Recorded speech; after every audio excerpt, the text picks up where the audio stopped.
Maayong hapon mga higala, welcome sa Talakayan sa PIA. Ako si Apipa Bagumbaran, ang inyong host moderator karong hapuna. Atong pagahisgutan karong hapon ang Community Education Program sa Commission on Filipino Overseas. Lakip na ang mga nagkalain-laing issue bahin sa migration, intermarriages, trafficking o illegal recruitment. Busa dako atong pasalamat na kauban nato karon ang atong mga tinugyanan gikan sa Commission on Filipino Overseas na gipangunahan ni Mr. Alan Paul Ducosin o kauban pod niya karon si Ariel Cruz. Okay, so dako po datong pasalamat no nagiubanan ta sa atong mga kauban gikan sa media. So we would like to acknowledge our partners from the media. We have po representatives from Mindanao Daily. We have Mindanao Current, Sunstar CDO, Gold Star, Business Mirror, DXIM Radyo ng Bayan, Melotouch, DZRH Radyo Natin, and Katarungan News Weekly. So, in behalf sa among Regional Director na si Thelma B. Oliver o sa Commission on Filipino Overseas, mapasalamaton kami na giubanan mi ninyo karong hapuna. Thank you for accepting our invitation and for being one with us in our advocacy in raising public awareness on the various issues concerning migration. So to start, to give us a background on their different programs, let us please welcome again Mr. Alan Paul Ducosin. Good afternoon po. I'm Alan Ducosin from the Migrant Integration and Education Division from the Commission on Filipinos Overseas. Our agency is an attached agency under the Office of the President, and we're conducting information campaign as part of our yearly program to raise awareness, especially on the issues of migration, intermarriages, and of course the problem on human trafficking. Our office was established since June 16, 1980 in virtue po of the BP 79 or Batas Pambansa 79, catering to mostly migrants, permanent residents. That also includes those Filipino who are married to foreign nationals. Prior to their departure, they need to attend our pre-departure orientation seminar and register with us, since it is a requirement for migrants before leaving the country. And there are also some programs and services in our office that are also being managed by the CFO. Like for example, the registration of au pair visa holders, J1 visa holders. It also includes those Filipina or Filipinos marrying foreign national. We have in our office a guidance counseling program, which is also a mandatory requirement prior to securing a passport. And welcome to Cagayan de Oro Yes, City. Okay, so right now we open the floor to our media partners for their question. So the first question, yes, Butch. The status of migration, Filipino migration to other countries, and which country has more Filipinos, and which country also are where Filipinos are distressed, the most distressed. Okay. On the statistics all over the world, there are estimated 214 international migrants. But based on our record in our office, we have this stock estimate of overseas Filipino. As of 2012 or 2011, I mean, we have recorded around 10,445,788 overseas Filipino. These 10,445,788 overseas Filipino are categorized into three major categories. The first one, 47% of that figure are permanent migrants. These permanent migrants are normally immigrants sponsored by the relative abroad, and sometimes those who married foreign nationals, and some of them are dual citizens. Now, the second category are called temporary migrants. This consists mostly of the OFWs, or overseas Filipino worker, consisting 45% of that figure. And those who are using temporary visas like visit visa, tourist, student visa, or entrepreneur visa. Mostly they are not staying there for good. They will be returning back to the Philippines. And we also have the third category, which is 10% of that figure, goes to irregulars. The irregulars are normally what we call undocumented migrants, or in Tagalog also known as TNT. Based on the question, based on our record on permanent migrants, we have our top 10 countries of destination. Mostly we have on the list is the United States with 406,881 Filipino migrants, followed by Canada, which is 175,296 registered migrants. Third will be Japan. This is as of 2012 stats. Japan has 62,982 migrants. And the fourth country will be Australia, having recorded 33,884 Filipino migrants. Next is Italy, the fifth country, which has 21,123 Filipino migrants. Then our sixth country is New Zealand, which has 10,965 migrants. And South Korea will be the seventh country, which has 9,458 migrants, followed by Spain. Spain has recorded 7,930 Filipino migrants. We're talking about permanent residents here, no? And on the ninth country, which is United Kingdom, it has 5,867 migrants, Filipino migrants. And our last country will be Germany. Germany has 4,746 recorded Filipino migrants as of 2012. Now, with regards to the problem, mostly we encountered problems on the Middle East countries, but mostly those who are in the Middle East country are not permanent migrants. They are mostly overseas Filipino workers, or OFWs.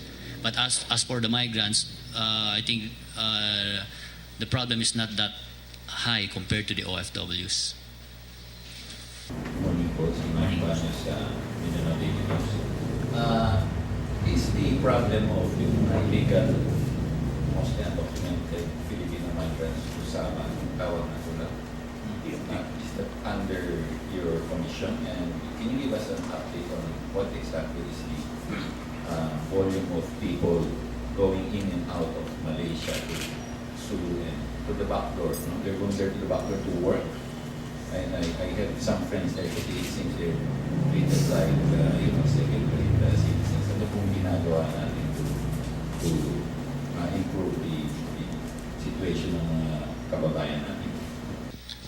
Mostly in Malaysia, since it's not here in our top 10 country list of permanent migrants. Normally, we are catering, as I mentioned earlier, to Filipino migrants. That's permanent resident, sponsored by the relative, or either a spouse of Filipino national. OFWs are under the POEA and OWA. So mostly, if it is work-related in that country, that concerns POEA and OWA. But we normally go to that country for example, rescue missions. If Filipino are being trafficked, we get connected with our embassy to conduct repatriation and rescue mission to those Filipino who went there maybe as an irregular or undocumented, and some of them have been victimized by human traffickers. So we normally conduct rescue missions in cooperation with our embassies in Malaysia. Million are a lot of Filipinos.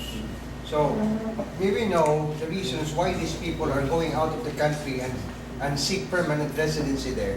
So that most of the time we hear that parang pagod na sila sa Pilipinas at tsaka greener pasture or whatever. So may we know one of the biggest reason why they go out to other countries and live there? Okay, there are so many perceived benefits why these Filipino migrants go abroad. Of course, number one is to seek greener pastures or better opportunities. Siguro side effect na lang po yung nangyayaring corruption with the government, yung losing trust with the government. Pero yun nga, they seek better opportunities abroad compared here. Next, maybe the reason is accessing higher standard of living, since our needs grow and wages here in the Philippines cannot compensate those needs. That's why they seek greener pastures to provide higher standard of living. And of course, most of our Filipino migrants, they don't want to retire in another country. They will still hoping to get back here in the country for them to maybe retire here and maybe acquire a small business. So they just there for particular to earn money and then save enough capital to establish a business. Some went to other countries not only as a migrant, but they also have they acquire normally technology and skill transfer. So with migration, they help to improve their professional growth as per technology is concerned. And of course, some of them want to be exposed to different cultures. That's mainly what we, based on our experiences, are the reason why Filipinos go abroad. To retire. So does that mean that they're going to keep their citizenship of that country where they went to when they come back here, or they are going to become Filipinos? Okay. Some of the migrants in abroad were there for several years.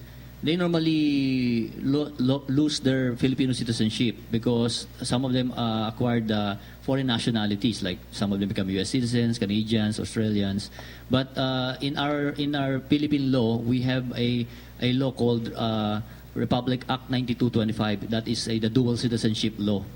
So they can reacquire once they lose their Filipino citizenship by acquiring a foreign citizenship. They are entitled, since they are Filipino born, they are entitled to reacquire their Filipino citizenship. So some of them, although they retire here, they kept their Filipino citizenship as well, and the foreign citizenship they had from that country. Yeah, like when we went to the province of Camiguin, we interviewed one of the mayor there, and that mayor is a dual citizen. He's a previous immigrant, and now he has he had a position here, a government position, but they allowed him because he is a dual citizen. Okay. although some countries not allowed yung tinatawag nilang dual citizenship, but most countries allowed, like US, so they allow dual citizenship.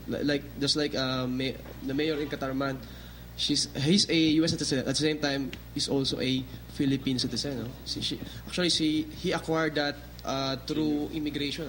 So to working in the US for more than 27 years, I think. So he worked in the US, in the Navy actually. That's why.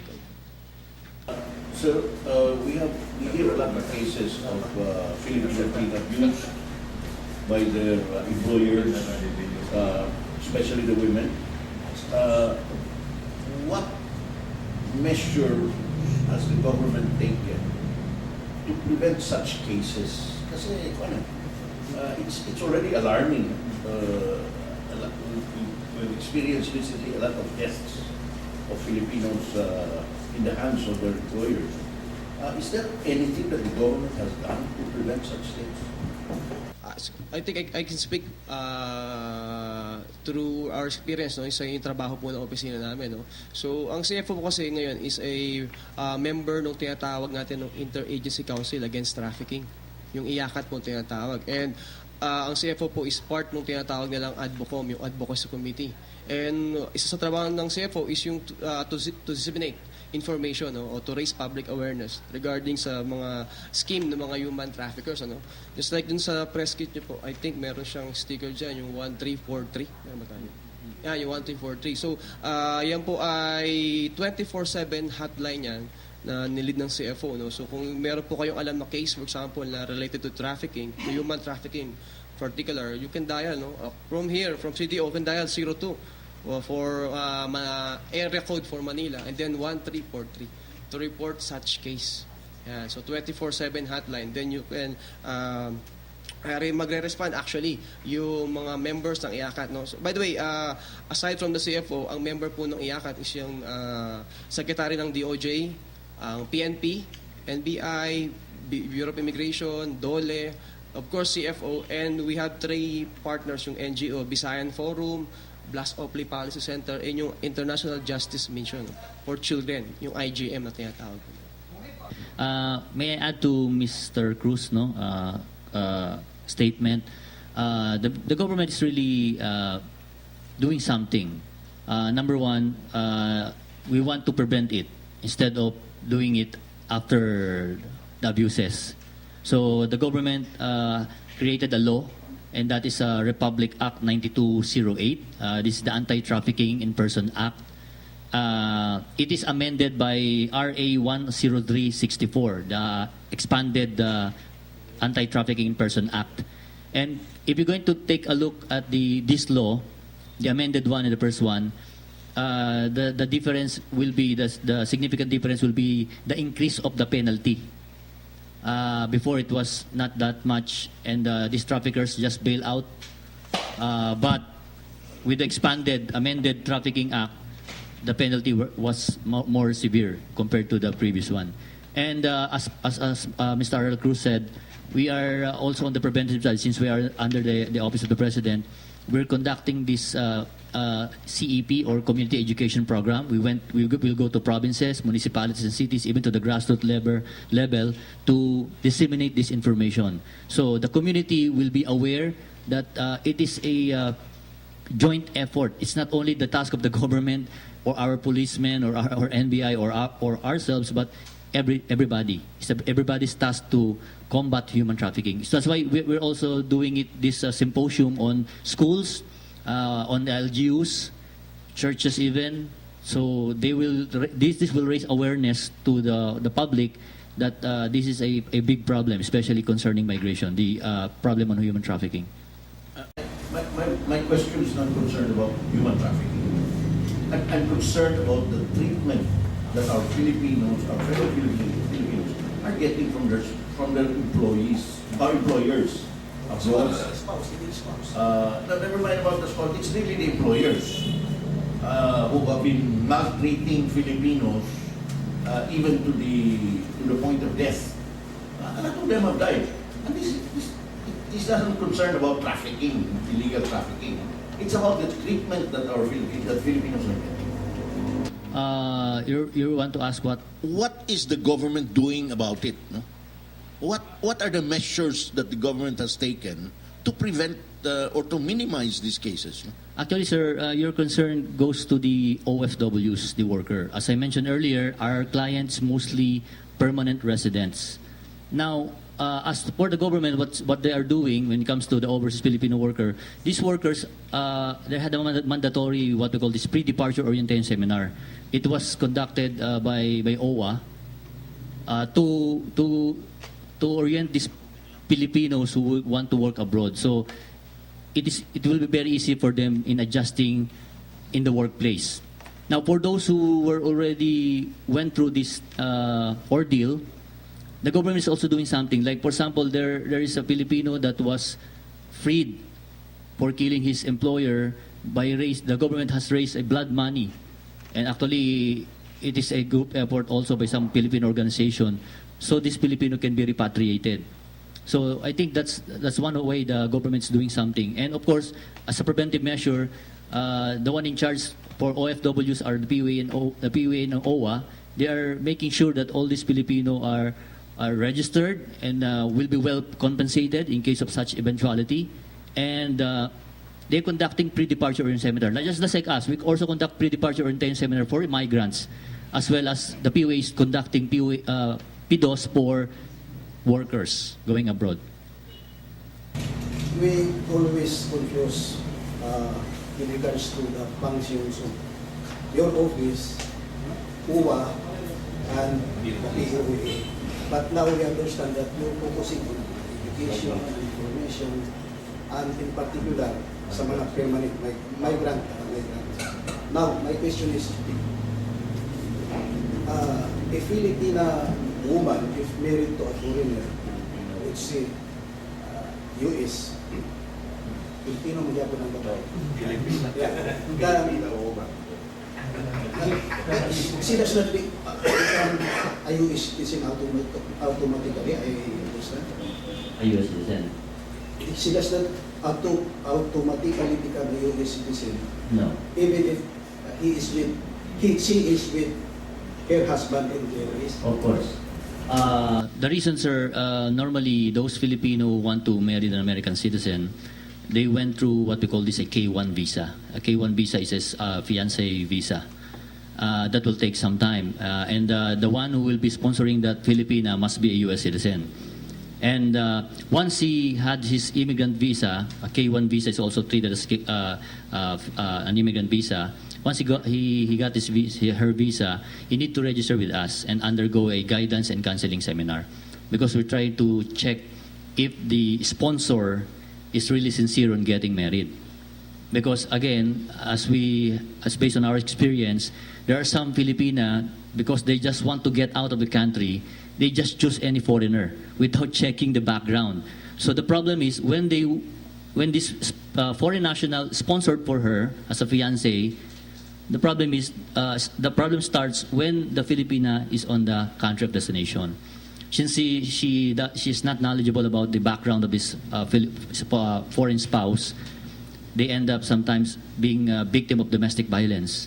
That's why it is we are on the preventive side. It's part of our program is to conduct guidance counseling for them, so they will not end up being domestic violence victim. And once they got to the States as a K1 visa, there's a prescriptive period of 90 days, if I'm not mistaken, 90 days that they had to get married. And being married after 90 days, that doesn't guarantee that they will become a U.S. citizen. It still takes 2 years after before they can receive a visa, because they will still need to go to another level called conditional residence, or the CR1 visa. So after that, if they can prove that they will be genuinely spouse, husband and wife, then they can be upgraded their status from a temporary residence to a permanent resident status, and they will receive their green card after that. So that's the step that a Filipino must undertake before becoming a U.S. citizen. Green card pa lang, not yet. No. When we said you are a green card holder, you are just an immigrant. You're still a Filipino. That's kita citizen. Yes. Yeah. Isa pa, Just one additional question. Marami kasi mga Pilipino na who have entered the military service, US military service, either Navy, Army, or Air Force. And again, I understand, I wonder why they are in service, yet they are not considered Filipino citizens. I mean, American citizens. So, for naturalization, before you can acquire U.S. citizenship, if you're married to a U.S. citizen, it would take 3 years before you can, kasi the requirements is residency. So, 3-year residency is the minimum requirement to qualify for American citizenship if married to a U.S. citizen, a U.S. citizen particular. But if you serve actively in the military service for U.S., let's say for U.S. Navy or U.S. Air Force, for example, after a year, actually, you can qualify to apply for citizenship. So that's the benefits actually if you get if you serve to U.S. Armed Forces actually. So parang privilege yun ng mga non-citizen, no? So after a year, kahit nakadeploy sila sa ibang countries, like halimbawa sa bases nila sa Iraq, for example, o sa Afghanistan, after a year, they can file for and libre pa yung filing fee nila actually. After a year actually. Active pong buhay pa, sabi ko nga. After a year, kung buhay pa yung pagbalik, they can file. And then, yung sa sponsorship pa, sila talaga, mas parang priority kasi ang pagka military personnel, usually kasi sa US, pag nagpetition ka ng relative mo for immigration talaga, magmamigrate, we take 125% nung tinatawag nila yung minimum poverty level kung saan states kayo nakatira. So pag military personnel, 100% lang ang hinihingi nilang income requirement. Kasi nga, nagsuserve ka sa US military. Parang in return na lang, returning the favor para doon sa mga military personnel ng bansang Amerika. A say on our professionals going out from the country, especially the professionals, the scientists, and all that, because there's going to be brain drain. It will happen in the country. So, what can the government do to persuade our professionals not to go out, instead use their skills or whatever, their education here for the development of the country? So, what is the government doing about it? Again, let me just continue. One of the two factors that Filipinos go abroad is not only to seek greener pastures or skills and technology transfer. I think you are also familiar with the DOST Balik Scientist program. Are you familiar with that? Okay, they had the program wherein our skilled and in brilliant Filipinos that are abroad, they give incentives to these these scientists or skilled Filipinos to go back to the country to help our country. And on our part, in our office, our CFO, we have this what we call exchange visitor program participant, wherein a Filipino can get a J1 visa bound for US to enhance or expand their skill. It's also offered to those students undergoing training or the job training. But this is also offered to professional if they wanted to pursue their career or education, to further their education abroad. And the Philippine office, which handles the division that handles the J1 Minister Program Participant Program in CFO, is the Project Management Division. The Project Management Division is the one registering these J1 visa holders. And I think one of the requirements will be, after getting their skills or knowledge abroad, they have to share it here in the Philippines. It's a mandatory thing for them. They had to comply with that. So those skills and knowledge that they acquire overseas, the Filipino will benefit from that. That's why in our office, we normally register and explain to them the exchange visitor program participants of our office. That's a J1 visa. I think anybody who has all the requirements to go to work abroad, whether previously abused, is entitled to go abroad. Okay? Now, what we do normally in cooperation with our human trafficking advocacy, those Filipino will normally are repatriated. We make sure that these Filipinos were victim of abuses, exploitation, are safely brought back to the Philippines. So, in coordination with that, we normally coordinate with DSWD to conduct for them psychosocial services if, in case of trauma, or we provide training and livelihood program so they can go back again in the Philippines as what they did normally. And if they plan to work abroad again, well, it's up to their personal decision. But again, on the preventive side, we normally conduct pre-departure orientation seminar for migrants. But in the case if he or she will be a worker again, she will undergo again the pre-departure orientation seminar conducted by OWA. So I think that question is really personal. It's up to the individual if she or he is willing to work abroad despite experiencing these abuses.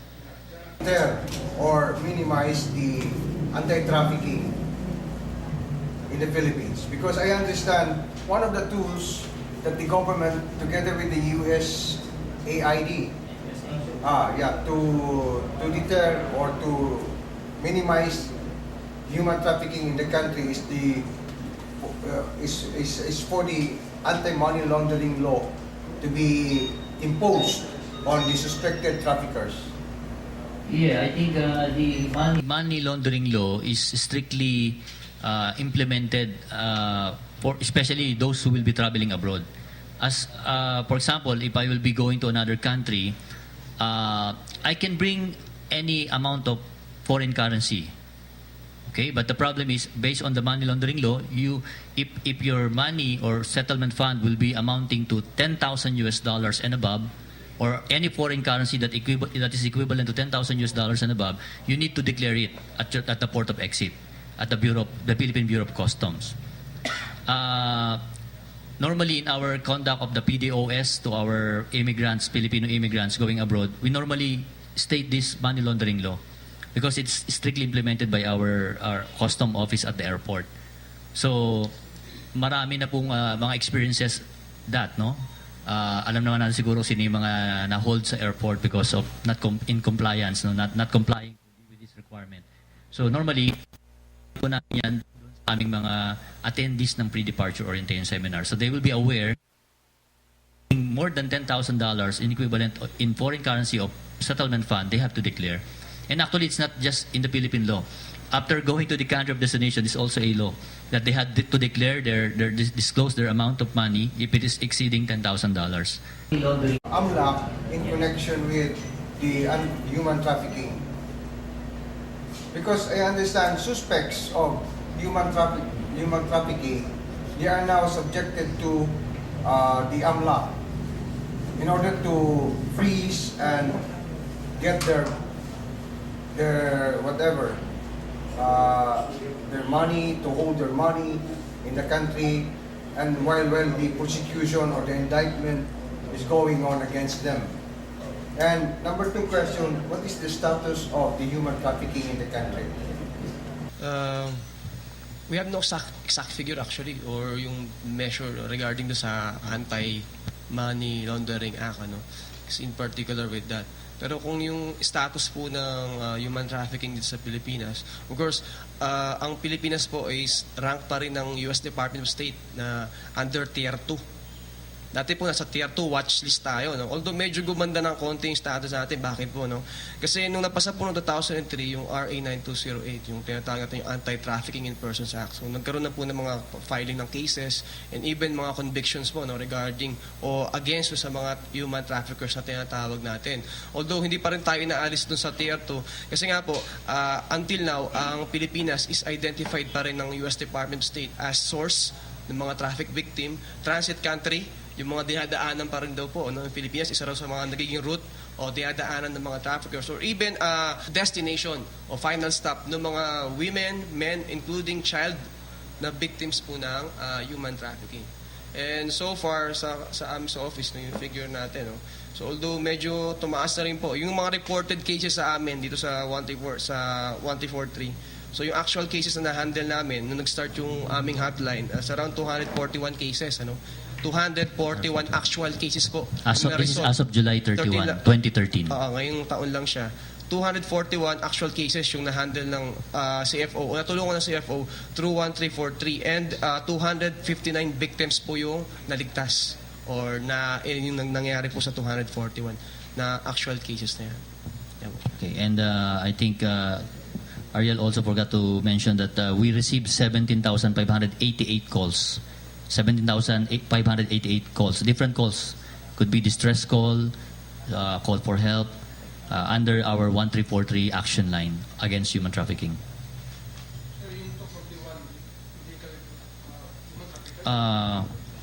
It has different cases actually. Actually, I think sa Misamis, wala pong reported case dito po sa particular. Kasi sa Region 10, meron lang po sa province ng Bukidnon, tsaka sa Zamboanga. Kasi yan yung famous backdoor exit kasi natin yan. Kaya yan yung marami ng case. Dito po sa area nila, Region 10. Galing din kami ng Camiguin actually. Wala rin po reported case. According to Senior Superintendent Wilfredo Kayat, yung kanilang, minute namin siya, yung Provincial Police Director nila sa Camiguin. Wala naman po. Sabi nga namin, at least para ma-maintain natin yung ganung Although these are reported cases, actually sa through 1343, So hindi ko lang po alam kung may mga unreported cases po na hindi po nakakaabot sa aming kaso. In connection also with the question of sir, dun sa 241 cases, ang breakdown po nito, 71 are of human trafficking cases.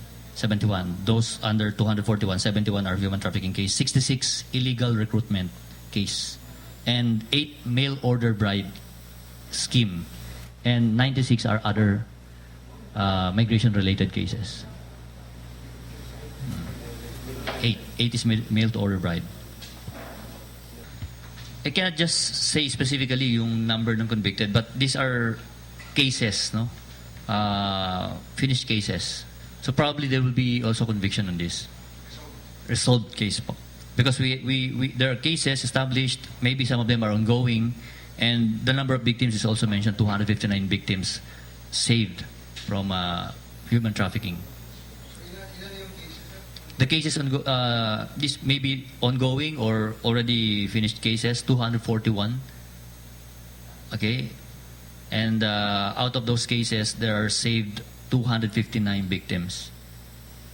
Paano po yung proseso ng pagpili po ninyo ng mga probinsya o region na inyong pinuntahan? Okay,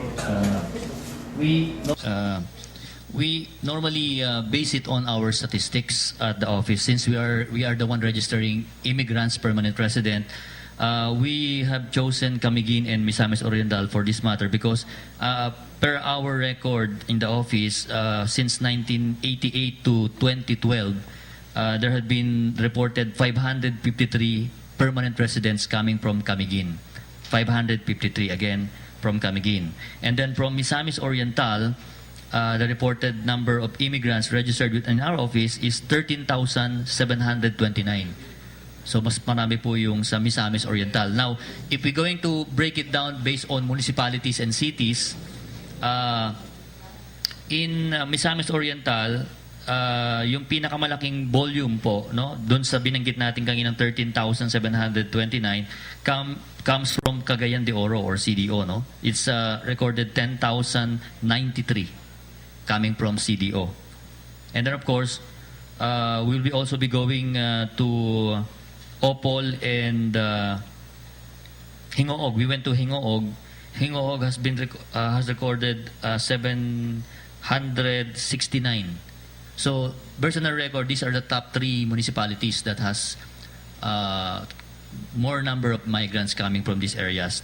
Again, Misamis Oriental, under Misamis Oriental is Cagayan de Oro, which is the capital, 10,093, followed by Hingoog, which has 769 migrants coming from this area. And then we have Opol. Opol, I think, is 410. So these are the top 3. So we base our the target provinces and municipality based on our record at our office.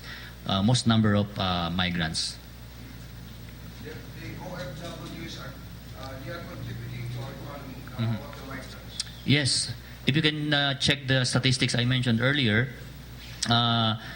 based on the total number of migrants, 10 million, I said earlier, 47% of those 10 million are permanent migrants. So, for example, if you're going to congregate, for example, $1 each, of course, it's much more contribution coming from the permanent migrants compared to the overseas Filipino workers. Yes, much more. Yeah, I think if you're going to base it on the statistics, we have a stats here that I think 2011, the Philippines ranks 4th when it comes to remittances. If you just check the figure here. Oh, yeah. So 2011, the top remittance receiving countries, number 1 on the list is India, followed by China, then Mexico, and 4th country is the Philippines, having remitted, I think, $23 billion as of 2011. Source of this info is Migrant and Development Brief World Bank.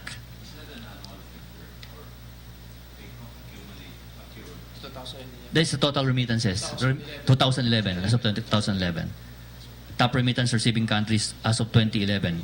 Estimate in billions of US dollars. So in the Philippines, which is the 4th ranked country based on remittance, yes, $23.0 billion. Coming from Migration and Development Brief World Bank. Kasi ang Philippines is 3rd rank in Top sending countries. sa top sending countries Of ng mga migrants. Ano. Kaya kung mapasin nyo Next talaga to next China and India. Kaya kung mapasin nyo Yes, we have. We can give you a yung email soft copy. Yes, concerned. This is a U.S. law that my question is. Why is it, can I acquire a property in the United States even if only I'm a visitor? Acquire property. You can buy Acquire properties. But unless if you're a dual citizen. Yeah. Kasi I think bawal sa batas natin na kapag foreign ka, kaya acquired a large properties, no? Even putting a business without a Filipino partner, no? So but if you're a dual citizen, for example, you're you're an American citizen, at the same time you acquired your Filipino citizenship, there's a time, no? Actually, you can even retire in the Philippines if you're a dual citizen. Yes, they acquire. Not really kasi sa ibang countries they do not allow, you know. It depends on the country. citizenship. It depends on the like country. Sa Japan. For example, in Japan. It's either you're Japanese or Filipino, no. If you want to be Japanese, give up your Philippine citizenship, no. Not unlike in the US, in Canada, for example, they allowed dual citizenship, no. You can be an American citizen at the same time, no. You can still retain your Filipino citizenship. So dalawa yung actually dalawang passport mo niyan. So you have your US passport and you have your Philippine passport, no, when you travel. That's why on our pre-departure orientation seminar, we normally orient our clients to acquire dual citizenship after losing their Filipino citizenship through naturalization in other countries. But of course, again, as Ariel mentioned, it depends on the country of destination. Some countries doesn't allow any dual citizenship. But in the US, Like for example, in Japan. but in the US, most of our kababayan there are dual citizen. Dual citizen, no? Kasi they allow that policy, no? Since and actually RA 9225, ano, isa yan sa mga batas na pinush through ng CFO, mapasa sa Congress. Yeah. Actually kami nag-formulate niyan. Just like yung overseas Overseas absentee voting act. Act. Diba? Ngayon, pwede na kayong bumoto overseas, ano? So isa yan sa mga batas na na-formulate ng CFO. Kasama yung RA 9208. 1908. Yan. Yung against So, trafficking. kasi nakita ng CFO, there's a need, no, para at least patulungan natin yung mga kababayan natin. Most especially yung mga nakasettled na sa ibang bansa. Kasi meron tayong mga well-established Filipinos sa ibang bansa na willing, halimbawa, tumulong, ano, in terms of investing, halimbawa, sa Pilipinas. So, para ma-attract natin sila mag-invest, of course, kasi pagka hindi ka dual citizen, mahirap mag-invest sa Pilipinas. Dahil unang-una lang, ang masalimuot na yung proseso. And then, of course, the taxes. Mas higher, no? As compare if you're a Filipino citizen, no? Kaya kung dual citizen ka, kahit magtayo kayo mag-establish kayo ng mga negosyo dito, yung treatment sa'yo, para ka na rin, para ka rin Filipino. Kasi, included in the 60% that are working. yes. Yung 60% na local, you are still counted even if you're dual citizen. Filipino pa rin. Opo. Pag nasa abroad po sila. Kasi kung sinabi yung overseas Filipinos, not including dual citizens, permanent residents, spouses ng foreign nationals. Yan. Usually kinoconsider. Actually, that's the general term. When you say overseas Filipino, it doesn't matter what type of status or visa you have. As long as you are outside of the country, you're called overseas Filipino in general. Kasi we often call yung mga Pilipinos na basa-basa as OFWs, no? We refer to Which that is incorrect. Incorrect dapat. Kasi pag sinabi yung OFWs, that's overseas Filipino worker. No? Only referring to worker with working visa. Yung temporary migrants actually. Kasi yun usually na-highlight natin diba, sa mga commercials, for example. Nabanggit po yung sa TV, Republic yung bagong bayani. 10022 is the expanded meaning. Kaya term na binago na ngayon OFs ang tawag nila, overseas Filipinos. For general term for mga migrants. And then may iba-ibang category. Depende sa like I status. said, there are permanent residents,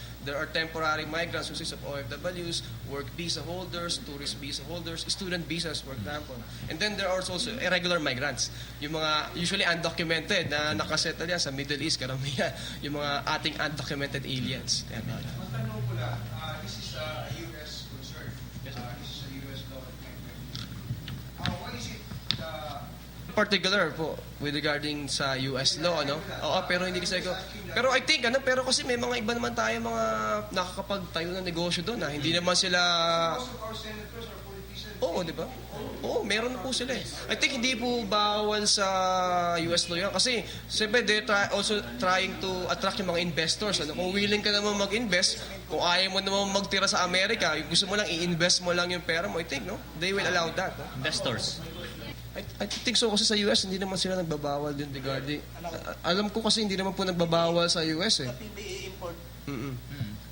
Kasi ang US isa sa countries na nag-aalaw ng tinatawag na ng dual citizenship although hindi nila ini-encourage actually na mag-dual citizen yung mga nila pero sa batas nila hindi naman pinagbabawal talaga kaya yung iba tingin niyo nakikiging dual citizen depende po yan sa atin naman dito sa Pilipinas Although ngayon tayo noong 2003, napasa po yung RA 9225, So kaya pinayagan na rin natin yung tinatawag nila na dual citizenship. Kasi ibang countries, very strict sila dyan. Ayaw na talaga na mag-engage. Pero ibang countries, actually, kahit multiple citizenship, pumapayag.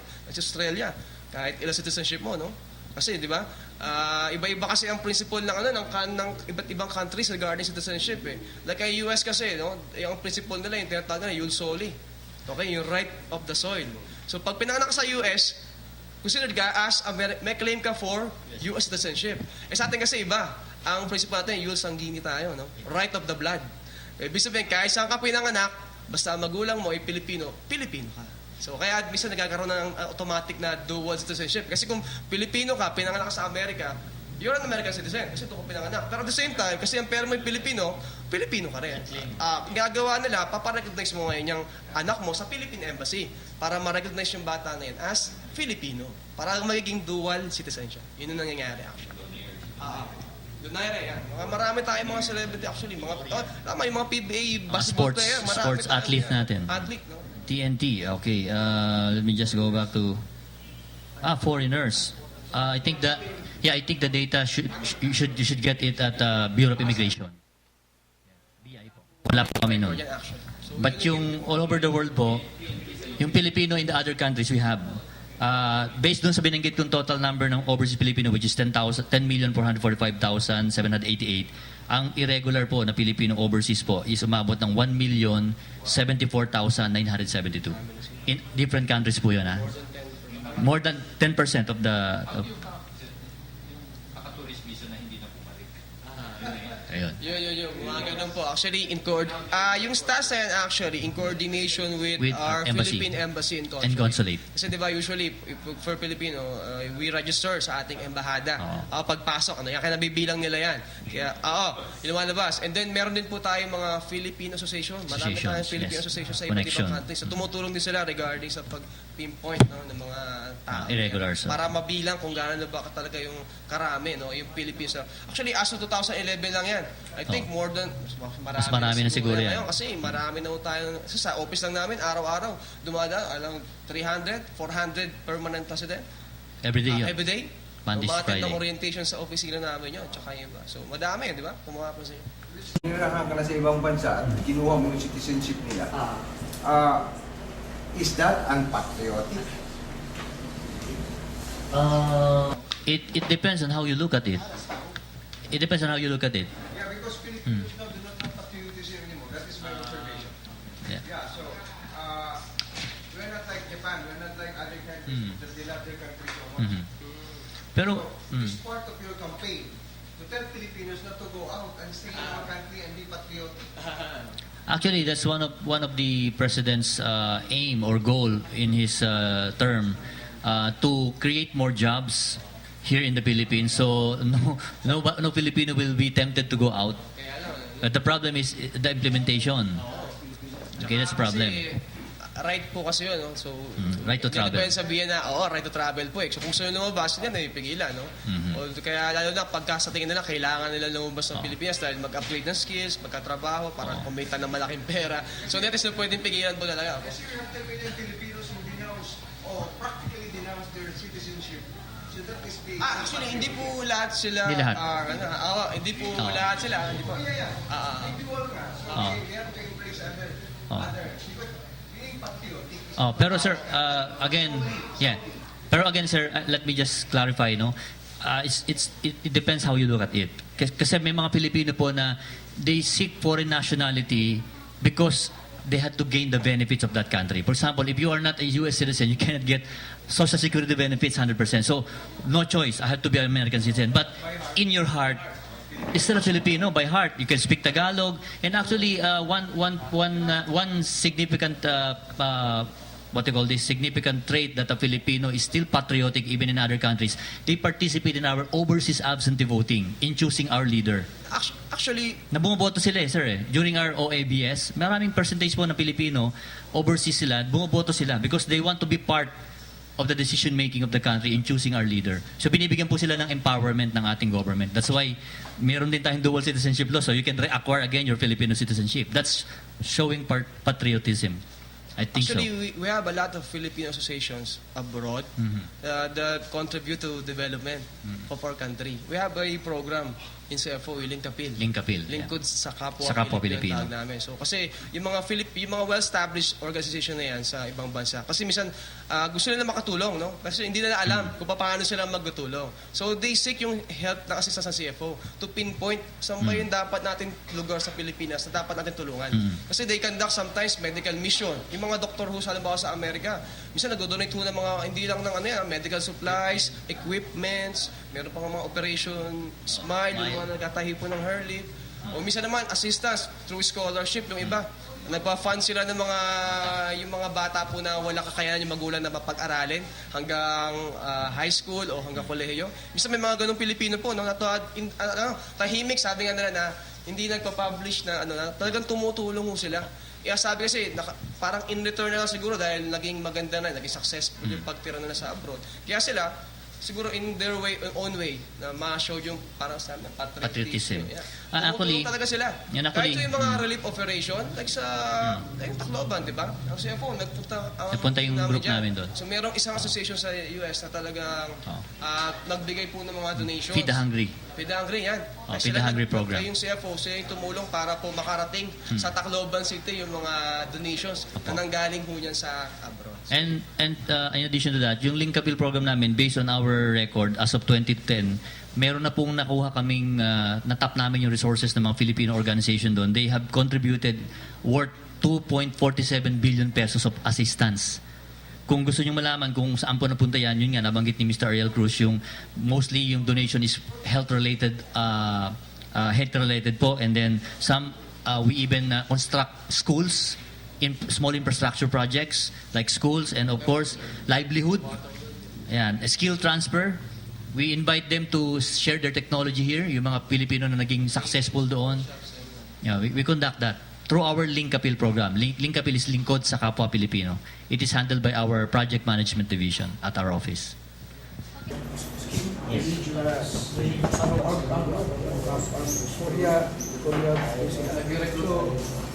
Ano ba na?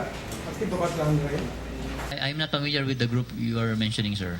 Pero sa atin sa Pilipinas, bawal po Bawal yan. kasi yun eh. So, yung sinabi ko po, yung RA 9208, so bawal po. Tsaka nung Artile Mail Order Bride Scheme. Oh. Munis. Okay. Munis kasi. I think mayroon pa sila dito. Pero, sir, kasi based on our law on mail-to-order bride, RA 6955, it is prohibited to match Filipina or Filipino to a foreigner in exchange of payment. This is to protect our Filipino women from being exploited. So, meron tayong batas po ng Republic Act. Actually, bawal din sa RA 9208. Yeah, but Sa atin kasi Nasa hindi po Pilipinas po pinapayagan kasi tayo, ng oo. batas natin sa Pilipinas. Kaya talagang, although sa ibang countries, pinapayagan kasi nila. Diba? Even yung- Like sa Korea kasi. even yung mga websites po na Website. nagpapacilitate nito, yung matchmaking, it is prohibited in the Philippines based the mail-to-order bride scheme. Nag-stop na. Actually, nung nag-head ang CFO nung task force, ng Presidential Task Force Against Human Trafficking, may ilan mga establishment po na-entrap ang yung, with the help ng NBI tsaka ng PNP, yung mga halimbawa cybersex din, Yeah, for cybersex example. din. Kasi that's form of human trafficking. So talagang naipasara ng ibang establishment. Even maintaining ng mga dating website. Nakakita na ba kayo nun? Dating Yung mga nagmamatch sa website, yung mga nag-register, nagagawa ng account para makahanap sila ng foreigner. Kasi sa Pilipinas, bawal na po ngayon. Dahil po sa RA 9208, yung Sa Anti-Trafficking 6955. Persons Act ng of 2003. Bibigyan natin na sa mga viewers sa inyong mga series of activities starting this afternoon. Okay. Again, nagpapasalamat po kami sa PIA for accommodating us in this press briefing. We still need to go to some of our activities. Like, for example, after this, we'll be having a radio interview at Radyo ng Bayan. And after the interview, we'll be still going on the same day at the Golden Heritage Polytechnic College.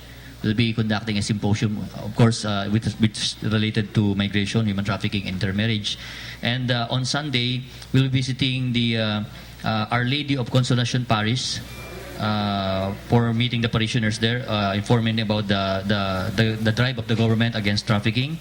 And on Monday, we'll be going to the governor's office. We will have a courtesy call with Governor Emano. Then, proceeding that, we'll be also going for a courtesy call on City Mayor Oscar Moreno and conduct a pulong-pulong with their constituents in the City Hall, local officials. Then we will also be going to 2 more schools, and that's Cagayan de Oro College, Pinma. And the last stop will be the Lourdes College. We'll also be conducting a school motion there. So we invite those who want to listen and get some information on with regards to migration, trafficking, and intermarriages to go to those venues so they can be well informed about going abroad. So, as part ng advocacy ng CFO to inform yung aming advocacy na inform yung ating public regarding sa migration. So, I hope yung mga magabalak po mag-decide magtrabaho sa labas ng Pilipinas. So, they have to think it siguro twice or thrice, no?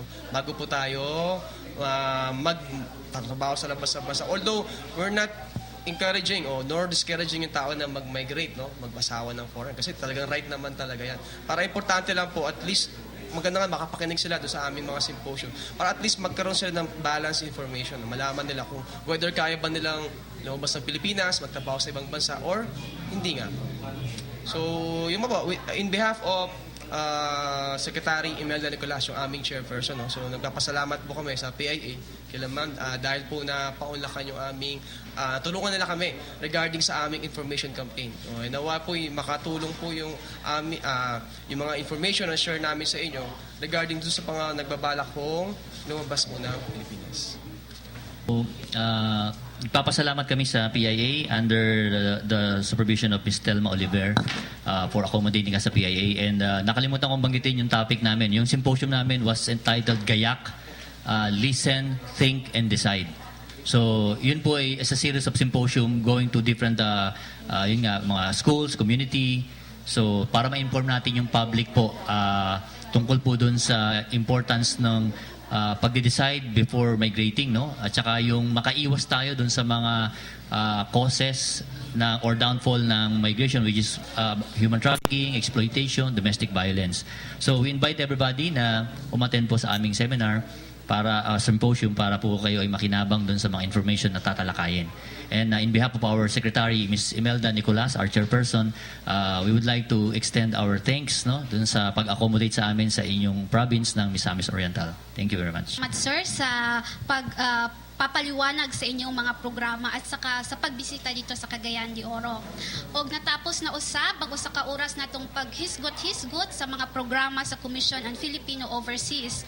Thank you for all your questions and we hope our friends from the CFO have clarified all your queries. So sa ngalan sa among Regional Director na si Director Telma B. Oliver, daghang salamat ug maayong hapon.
Narinig mo na ba ang balita?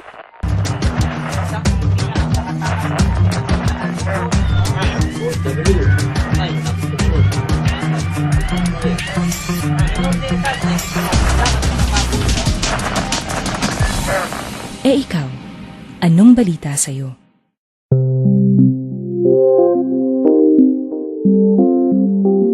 Kung hinayaan ka ng iyong recruiter na peke ang iyong pasaporte o iba pang dokumento,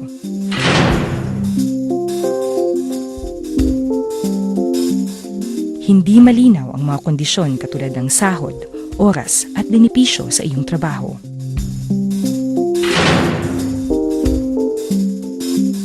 Wala kang pinanghahawakan na kontrata o hindi mo maintindihan ang iyong kontrata.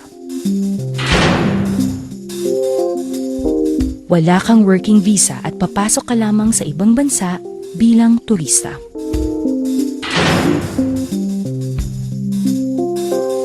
Pilit kang itinatago, ayaw ka ipakausap o inilulusot sa mga opisyal katulad ng pulis at immigration. Kinukumpiska ang iyong ID, pasaporte, tiket at iba pang mahalagang dokumento.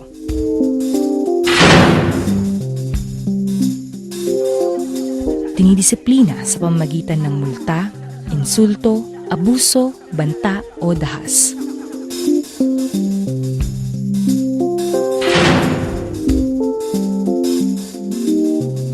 Maaaring biktima ka ng pang-aabuso, eksploitasyon o human trafficking.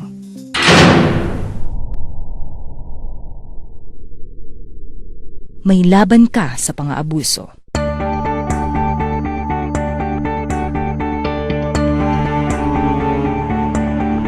Agad humingi ng tulong sa Philippine Embassy o sa Visayan Forum Foundation. Sandata mo ang batas at may mga kakampi ka.